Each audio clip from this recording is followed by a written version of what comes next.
Bah voilà, après, du coup, on s'est dit, bah, qu'est-ce qu'on fait? Moi, j'avais envie de rester là-bas, en toute honnêteté. Et puis, bah, à la fois, dans un couple, t'es pas toute seule. Donc, lui, il voulait revenir. Et puis, on avait envie d'un nouveau challenge, de rénover quelque chose. Et à ce moment-là, on discutait avec mes parents qui avaient des biens qui appartenaient du côté de ma maman. Et puis, mes parents m'ont dit, bah, si vous voulez rénover quelque chose, nous, on a la grange qu'on peut te donner, Cécile. Et ça vous dit de rénover ce lieu. Et on est revenu vivre à Paray. Bienvenue dans cet épisode en live comme à la maison. C'est la rubrique où on explore comment faire son nid après avoir dit ciao Paris. Je suis Anna Naoum, je fais du design d'espace pour les professionnels et je me régale en co-animant Ciao Paris, le podcast qui booste votre changement de vie. Avec Valérie, un jeudi sur deux, on partage avec vous un épisode, un témoignage optimiste et réaliste ou des conseils d'experts pour vous aider à passer à l'action. Vous pouvez l'écouter sur toutes les plateformes d'écoute de podcast via le lien qui est dans la bio. Alors, moi, j'ai découvert le compte de Cécile, le compte Instagram chez le Georges, parce qu'elle rénovait une immense grange avec 1000 rebondissements. J'ai aussi découvert son énergie folle et j'ai compris qu'elle était revenue dans sa région d'origine. Et là, j'avais plein de questions en tête. Donc, je suis super contente de l'accueillir dans ce live ce soir. Voilà, je te fais rentrer Cécile. On est en live, les amis. Ça va? Oui, et toi? Eh bien, écoute, beaucoup mieux maintenant que tu es dans le live. Et je tiens à préciser que je ne sais absolument pas les questions que tu vas me poser, mais du coup, c'est ce qui fait le charme de ce soir. Est-ce que tu peux te présenter en quelques mots, me dire ce que tu fais dans la vie, ta situation familiale, où tu vis, ce que t'aimes? Mais moi, c'est Cécile. Je vais avoir 36 ans au mois de septembre. Je suis maman de 2 enfants, Léon qui va avoir 9 ans et Alba qui va avoir 5 ans. Je suis séparée depuis 2023, donc du coup, je suis maman solo. Je travaille à travers les réseaux sociaux, donc j'anime mon compte Instagram qui est chez le Georges et aussi également un petit peu sur TikTok, dont je suis un peu moins fan, mais voilà, ça me permet aussi de communiquer un petit peu sur les avancées des travaux de ma maison, la rénovation, la décoration et puis un petit peu ma vie au quotidien aussi également. Et j'ai aussi une deuxième activité, j'ai une boutique en ligne de vêtements et une petite partie décoration avec une amie associée qui s'appelle Chez les filles live. Et on fait également des live shopping tous les 15 jours. C'est pour ça que du coup, j'ai un peu l'habitude de cet exercice. Eh oui. Et à côté de ça, on organise aussi des événements dans ma ville. Donc moi, je suis en Bourgogne. Je suis pas très loin de Mâcon, Lyon, Dijon. Voilà. Et exactement pour situer, je suis à Paray-le-Monial. C'est une petite ville de 10 000 habitants. Et donc, on fait venir soit des spectacles d'humour ou bien des concerts. On organise aussi également des magasins éphémères. Ok, on va développer tout ça. Il y a beaucoup trop de choses. Bon, t'as une vie Voilà, bien remplie exactement. et de tes passions, j'ai l'impression, des choses qui t'animent vraiment. Donc ça, c'est chouette. Ouais. Est-ce que tu peux me résumer ton Ciao Paris? Bah, en gros, moi, j'ai vécu pratiquement une bonne partie de ma vie donc à Paray-le-Monial. J'ai vécu aussi un petit peu à Lyon pendant 2 ans. Enfin, j'ai beaucoup déménagé dans mon ancienne vie parce que on était des personnes qui tenaient pas beaucoup en place. Maintenant, ça s'est un petit peu calmé, du coup, par la force des choses. Après mes études, je suis allée travailler à Lyon. Ensuite, je suis revenue sur Paray-le-Monial. Et puis après, je me suis faite muter de nouveau sur Lyon. Et ensuite, je suis revenue vivre à Paray-le-Monial, là où j'ai rénové une ancienne imprimerie un peu en loft. Voilà, à ce moment-là, à mon plus grand regret, j'avais pas lancé de compte Instagram parce que c'est vrai que j'y avais pas forcément pensé et étant donné que j'avais un travail à côté, j'avais pas forcément le temps. Et puis après est arrivé le Covid et au moment du Covid, un petit peu un gros pétage de câble, envie de changer de vie, plus envie de croiser les mêmes personnes au quotidien, envie de nouveautés. On est un petit peu parti donc quand je dis on, c'était avec le papa de mes enfants. Sur un coup de tête, on a déménagé sur Valence, donc dans la Drôme, où on est resté un peu moins de 3 mois. Voilà. Okay. En fait, c'était une super expérience. Hein. Moi, j'adorais la vie là-bas, le peu que j'y ai vécu. J'avais commencé à prendre mes marques et franchement, je me serais bien laissé tenter de vivre un peu plus longtemps là-bas. Et après, à ce moment-là, je travaillais avec le papa de mes enfants. On travaillait dans l'alimentaire en direct avec l'Italie. Et donc, on se déplaçait beaucoup. Jusqu'au jour où, à un moment donné, je lui ai dit, bon, bah, va falloir que je découche parce que là, on habite à Valence. Donc maintenant, j'allais à Clermont-Ferrand, pas le choix. Ouais. Et il m'a dit, ah ouais, d'accord. Donc ça veut dire que du coup, il va falloir que je gère mes appels, mon boulot et aussi les enfants. Ça va être compliqué, Cécile. Oui, ça va être compliqué, mais en même temps, on a lancé le truc, on n'a pas trop réfléchi, quoi. Et puis bah voilà, après, du coup, on s'est dit, bah, qu'est-ce qu'on fait? Moi, j'avais envie de rester là-bas, en toute honnêteté. Et puis, bah, à la fois, dans un couple, t'es pas toute seule. Donc, lui, il voulait revenir. Ouais. Et puis, on avait envie d'un nouveau challenge, de rénover quelque chose. Et à ce moment-là, on discutait avec mes parents qui avaient des biens qui appartenaient du côté de ma maman. Et puis, mes parents m'ont dit, bah, si vous voulez rénover quelque chose, nous, on a la grange bah, qu'on peut te donner, Cécile. Et ça vous dit bah, de rénover ce lieu. Et on est revenu vivre à Paris. Je sens que tu as la bougeotte et qu'en fait, peut-être t'as plus la bougeotte géographiquement, mais du coup, t'as mis le projet. Enfin, C'est ça qui m'anime. Quand on était à Valence, pour la petite histoire, je venais juste d'accoucher d'Alba. Donc, c'était en 2021. Donc, franchement, j'ai fait un déménagement. Ça faisait même pas un mois que j'avais accouché. C'était vraiment hard. Quand j'y pense, je me dis, on était complètement cinglés. fou. Mais Ouais. bon, voilà.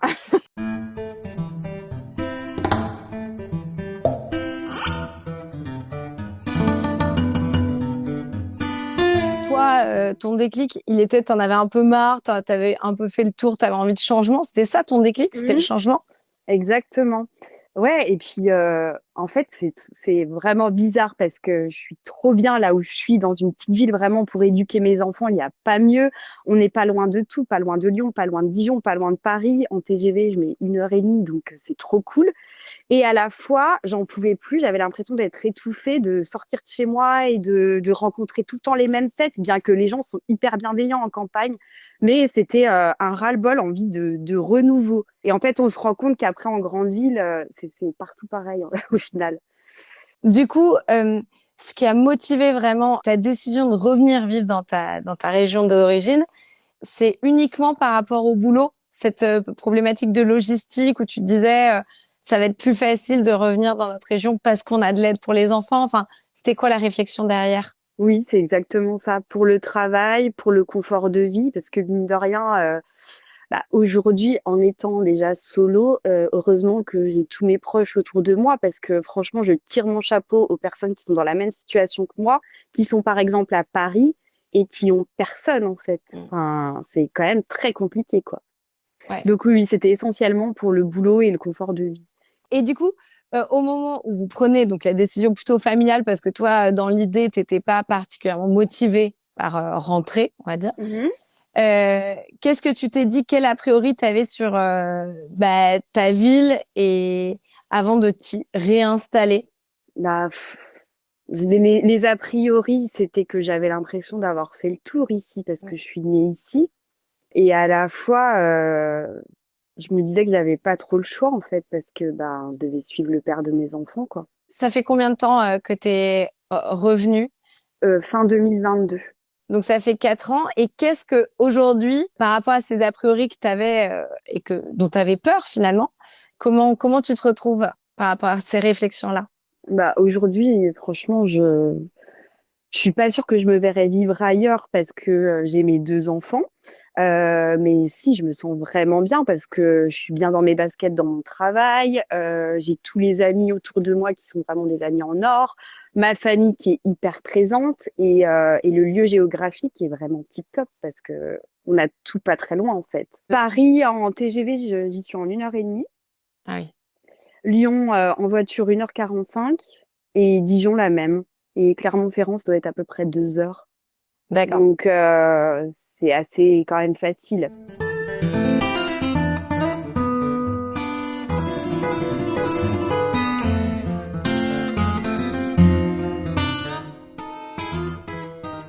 Tu t'es investi en fait dans ta ville. Je sais pas, 10 000 habitants, c'est quand même, on va dire une petite ville. Mhm. Et ça a été quoi le déclic pour toi, pour vraiment t'investir? Bah, en fait, avec mon amie, donc associée Ellie, on se disait, Paray-Monial, c'est trop cool parce que c'est une ville qui est dynamique en fait l'été parce que Elle est très appréciée dans le monde du tourisme religieux. C'est la deuxième ville qui est la plus visitée après Lourdes. Donc, il y a plein de Ok. choses qui se passent l'été, mais il y a pas que ça. On a tout pour recevoir, pour faire des beaux événements. On a un Ouais. théâtre, on a aussi un ancien cinéma qui a été rénové, qui fait salle de réception. Et on s'est dit, bah, pourquoi, en fait, nous, on n'organiserait pas des événements et on ferait venir des personnes chez nous, quoi. Parce que, bah, justement, si enfin, dans le monde de la culture, si on veut aller voir des spectacles, des choses comme ça, il faut forcément minimum 1 heure de route, quoi. Tu vois, dernièrement, j'ai fait un spectacle à Clermont-Ferrand. Clermont, on avait pris un Airbnb avec mon ami et enfin, j'aurais eu la flemme de faire la route pour Oui, revenir, quoi. oui, oui, il faut que ça reste Donc, sympa. Concrètement, qu'est-ce que tu as organisé avec ton ami associé alors, le premier événement qu'on a fait, on a fait un concert avec Pierre Billon et sa fille Marie Billon. Pierre Billon, c'est quelqu'un qui a écrit des chansons pour Michel Sardou. Il a écrit aussi des chansons pour Johnny Hallyday, donc les grands fans de Johnny étaient au rendez-vous, donc c'était vraiment bien. Donc voilà, c'était un concert qui était franchement trop cool, une ambiance hyper familiale. Et puis, on a organisé aussi 2 fois un spectacle de magie, donc là, plus pour les enfants en mode famille. On a organisé aussi un spectacle d'humour avec Lucas Humoriste, qui est un petit Ouais. peu connu aussi sur les réseaux, enfin un petit peu beaucoup. Lui, il est de notre région, il est situé à Chalon-sur-Saône. Donc là, pareil, ça a hyper bien marché. Là, le prochain spectacle qu'on fait, c'est au mois d'avril avec Julien Bing. C'est un humoriste qui fait beaucoup de stand-up, qui est connu aussi sur les réseaux sociaux. Et puis au mois de septembre, on fait venir Yves Jamet, qui est un artiste-compositeur qui est génial. Et là, il fait toutes les reprises de Maxime Le Forestier. Ah oui, quand C'est même, ça. vous êtes très investi pour Ouais. animer. Et comment c'est perçu dans ta ville? Bah, il y a eu aussi un très bon accueil parce qu'on a organisé aussi pour la première fois une soirée 100% filles le 23 janvier dernier. Et on a été agréablement surprise, vraiment. En 24 heures, on était complète. Donc, on sent bien qu'il y a vraiment une réelle demande. Et on entend toujours en discours, il se passe jamais rien sur Parelmonial. Donc, bah là, en fait, il se passe des choses. Alors, allons-y, quoi. Ah, c'est génial. Et toi, cet investissement-là, qu'est-ce que ça t'apporte au-delà de effectivement le fait que tu as accès à plein de spectacles et que en plus bah, t'es moteur, donc c'est j'imagine hyper valorisant. Est-ce que tu as trouvé autre chose, tu vas en tirer, toi? Bah, c'est surtout les rencontres, je dirais. Je trouve que c'est hyper agréable de voir, bah, de rencontrer des personnes des 4 coins de la France, d'échanger. Le milieu artistique, c'est quand même un milieu à part. Et moi, je suis énormément sensible à tout ça. Donc, ce serait vraiment pour le côté humain.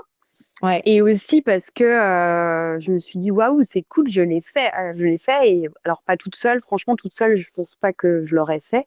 Mais du fait que je sois associée avec mon ami qui me booste et c'est trop cool parce que, mine de rien, c'est pas si facile que ça, d'organiser des événements. Ouais. Oui, puis ça, j'ai envie de te dire, c'est encore une corde à ton arc.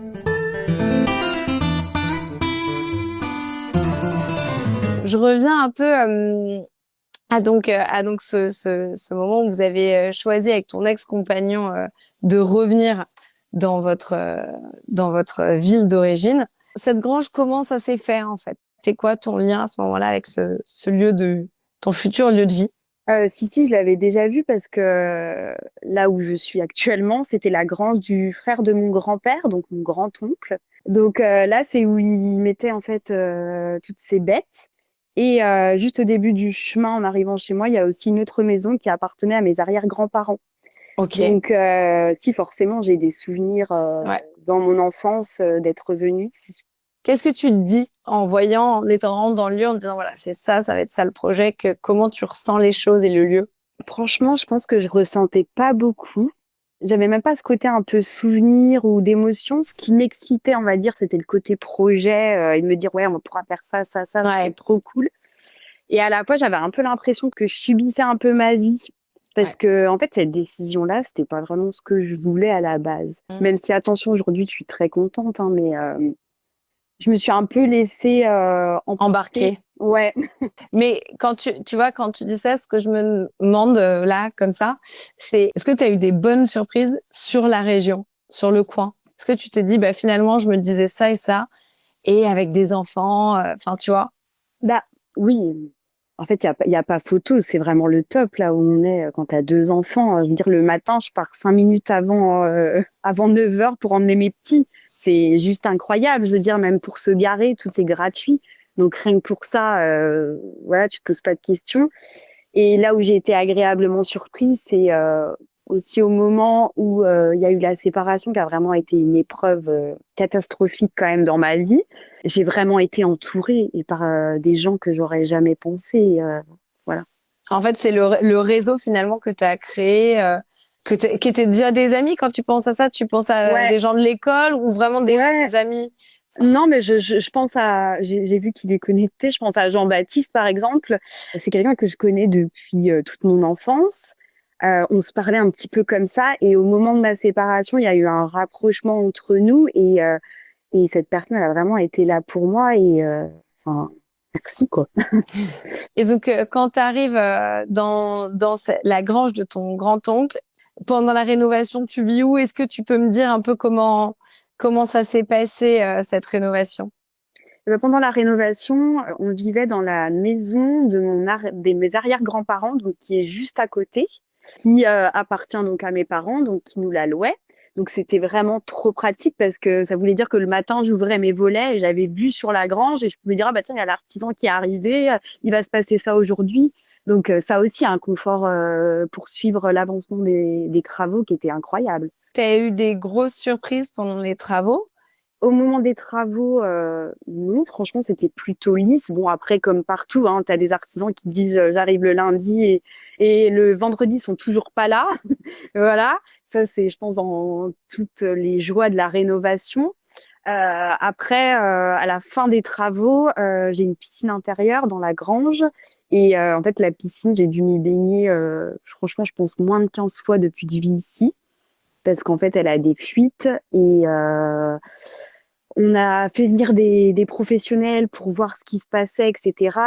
On se pensait que ça allait repartir. La piscine, elle continuait toujours de fuir. On m'a proposé peut-être de la casser, que derrière, on allait peut-être trouver la fuite, mais qu'il n'y avait rien de sûr. Et moi, à ce moment-là, je me suis dit, mais franchement, Cécile, la piscine, c'est pas vital. J'ai donné trop d'énergie là-dedans et dans ma vie perso, donc on arrête tout. Et en plus de ça, quand je voyais ce que ça me coûtait par mois, clairement, pour avoir une piscine intérieure, il faut être riche. Donc, je préfère donner à manger à mes enfants et ne pas me baigner. Oui. Voilà. Ouais. C'est une sage décision. Mais c'est bon de savoir que les piscines intérieures, c'est encore plus sport à entretenir et tout ça. Il faut bien réfléchir et moi, les comptes que je suis sur Instagram qui sont dans ma niche du coup Réno Ouais. Déco, Ouais. la plupart qui ont des piscines intérieures, c'est des endroits où il y a des gîtes en fait, où il y a de la location et que ça permet d'être rentable parce que sinon, Ouais. c'est Ouais. vraiment un coût par mois, hein. C'est un coût énorme.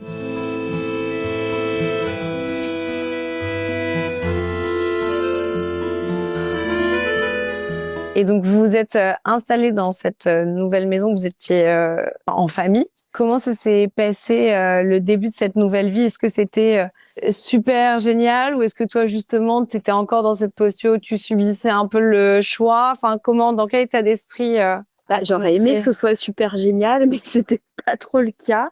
En fait, c'était un peu, je pense, la fin de notre couple parce que moi, j'avais lancé mon compte Instagram qui a pris une ampleur très, très rapidement. Lui, il partait souvent en déplacement et je pense que je me suis mis dans ma bulle, moi, sur les réseaux. Lui, il partait à ses autres activités et du coup, il y avait plus trop de communication. Donc, on vivait un peu l'un pour l'autre, chacun pour soi, Ouais. pardon. Et en fait, on n'a même pas fêté l'emménagement. On était là comme si c'était normal, alors que je veux dire, la maison était folle. Ouais. Enfin, non, c'était pas du tout à la hauteur de ce que j'imaginais, quoi. En plus, j'avais l'impression vraiment d'être la seule contente dans le truc. Je me disais, ah, ça c'est cool, ça c'est bien. Et je voyais que derrière, il n'y avait pas de motivation. Je me suis dit, bon, Mm.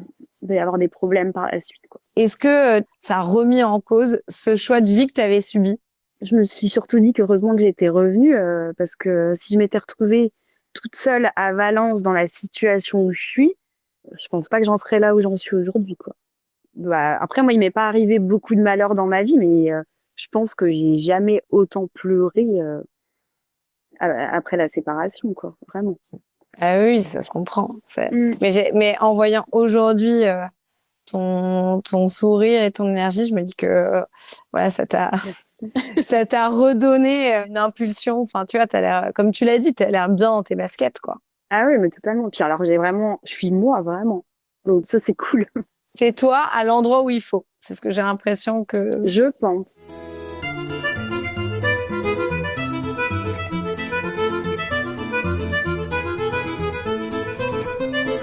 Et est-ce que tu vois 3 choses de ta vie aujourd'hui auxquelles tu renoncerais plus? Bah, le côté proximité, d'avoir tout à disposition et très facilement. Effectivement, c'est une ville où il y a que 10 000 habitants, mais on a quand même tout ce qu'il faut, quoi.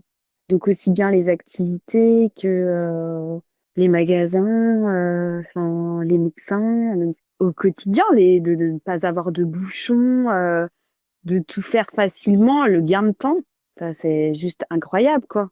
Le calme, la nature. Mais après, si t'en peux plus de Paris, tu vas apprécier parce que tu seras apaisé ici. Et puis parce que quand je te dis gain de temps, c'est que du coup, tout est rapide vu qu'on a tout à côté.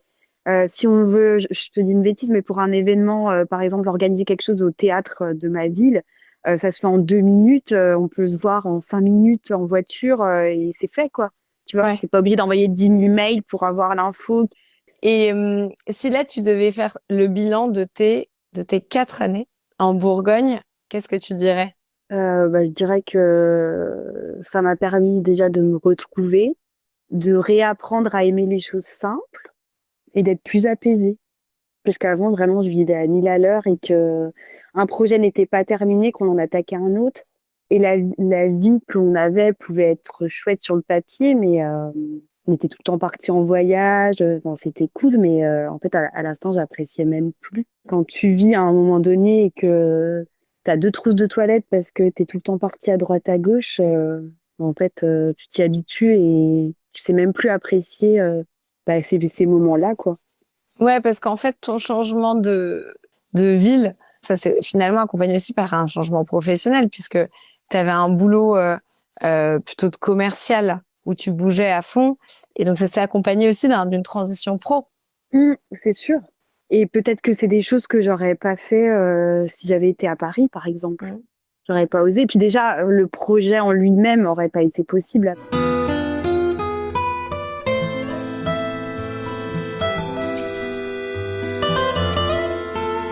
Je réfléchis à toutes les histoires qu'on a eues. On a eu beaucoup aussi. C'est assez unique dans les témoignages d'avoir quelqu'un qui revient dans sa région sans vraiment, tu vois, avoir eu une réflexion, l'avoir choisi. Enfin, toi, tu avais juste plutôt envie de partir et qui finalement va se révéler et se retrouver et avoir plein d'opportunités et une nouvelle toi, une nouvelle vie dans un coin que tu connaissais parfaitement puisque c'est chez toi. C'était exactement bien résumé. C'est vraiment ça. Je me suis jamais dit, mais c'est ça, oui. Et voilà, tu vois, fallait qu'on se parle. Ouais. Si t'as besoin, tu te poses des questions, t'hésites pas, hein. C'est pas un hasard si tu es arrivé sur ma route. Non, mais c'est marrant comme en fait retourner chez soi et de le vivre différemment et d'en faire quelque chose d'autre. Tu vois, peut-être que si t'étais pas partie, t'aurais jamais eu cette envie de localement bouger les choses, venir faire venir des artistes. Enfin, c'est quand même, c'est vraiment être moteur en fait d'un point de vue local. Et je pense que ouais, c'est quelque chose que tu aurais peut-être pas fait si t'étais toujours resté là. Aussi. Après, je pense aussi que ma séparation y est pour quelque chose aussi. La vie m'a achevé d'un coup et j'ai pas eu le choix que de remonter la pente. Et en fait, bah, je l'ai remontée à ma manière, mais en étant du coup sur le territoire là où je suis née. Donc, en me disant, bah en fait, Cécile, il faut que tu te recentres sur toi-même et qu'est-ce que tu as besoin aujourd'hui pour être bien et pour que tes enfants soient en sécurité, quoi. En fait, c'est trop bizarre aussi ce que je vais te dire parce que j'adore faire des rencontres, j'adore les gens et je suis trop contente justement d'organiser ces événements parce que c'est un peu moi qui l'ai décidé. Par contre, j'adore aussi travailler de chez moi et voir personne. Voilà. Non, mais c'est un équilibre en Ouais. fait entre besoin de solitude, se recentrer et besoin de voilà d'avoir un peu du monde, d'avoir du mouvement. Je pense que c'est cet équilibre-là qui est pas facile à trouver. Toi, tu as cette possibilité de te mettre à part, de t'isoler, de te retrouver. Mais on n'a pas tous, en fonction des vies qu'on a, la possibilité de le faire. Donc, c'est cool. C'est un bon équilibre.